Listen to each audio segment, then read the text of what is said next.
Hello everyone, my name is Allison, and I'm a teen librarian at the Schaumburg Library, and welcome back to Lunch and Listen, where I invite you to grab your lunch and sit back and relax while I share some reading recommendations with a weekly theme.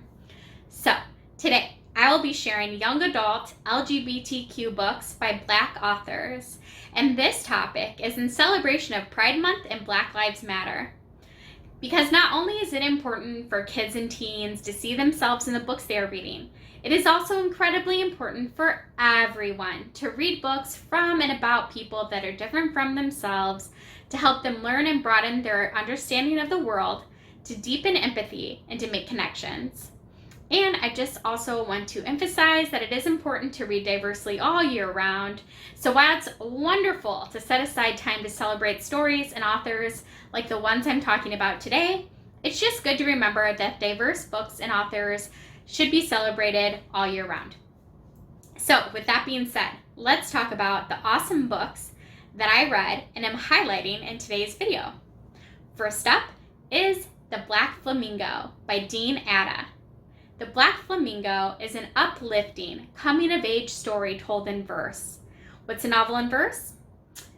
A novel in verse is a novel-length narrative told in poetry form. So The Black Flamingo follows Michael's life from when he was a child at 6 years old throughout his teenage years, as he comes to terms with his identity as a mixed-race gay teen. We get to follow his life as he changes hobbies, and through his first crushes, and his eventual joining of the drag society at university, which helps him realize that he doesn't have to conform to what society thinks he should be, but that he can be himself and he can be free. The poetry is beautiful and unforgettable. Michael's story will stay with me for years to come, and I'm so glad I read this book. And I'm sure I didn't do it justice with this short video, so you're going to have to read it yourself. Go place a hold on The Black Flamingo through the library's online catalog right now. I'll wait.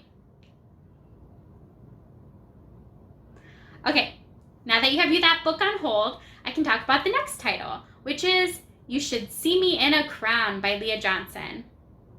When Liz Leidy gets the dreaded rejection email saying that she didn't get the scholarship she needed to be able to attend her dream school and play in their famous orchestra, she is crushed.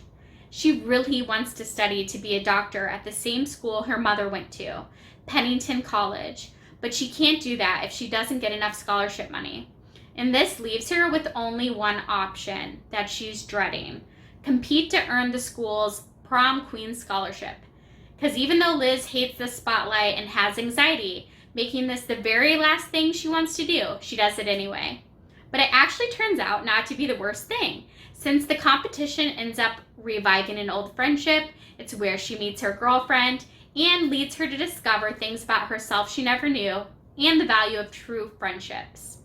Liz Leidy is a fantastic, realistic main character who loves her friends, works hard, and is fiercely loyal to her family. You Should See Me in a Crown is a refreshing young adult contemporary romance full of funny moments and heart. You don't want to miss this one. It's a true joy to read. The book is available as an audiobook right now through Hoopla, so you can go get that. But last but not least, I will be convincing you to read Dread Nation by Justina Ireland. For those of you who may not read a whole lot of contemporary fiction like the previous two books I talked about, Dread Nation may be more your style since it's a horror historical fiction. So let's start with a quick setup of this alternate history. During the Civil War, the dead rise from the battlefields and start eating their fellow soldiers. After this, the North and South work together to fight the dead, and they pass a law which forces Native Americans and African American teens into combat schools, where upon graduation they are forced to fight the undead. The book begins with Jane training to take out shamblers, aka zombies, at Miss Preston's School of Combat in Baltimore. So while Baltimore continues to flaunt its safety and its shambler-free status, people go missing, and Jane can't help but to want to uncover the truth. Jane is a truly fierce character that you will want to meet by reading Dread Nation.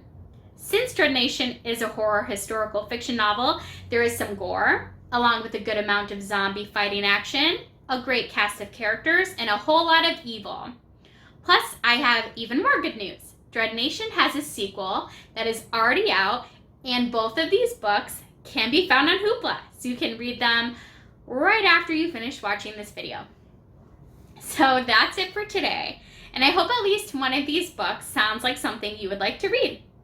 I hope you tune in again every other Tuesday for more young adult reading recommendations. A list of the books I discussed today, along with links to the previous Lunch and Listen videos, are below.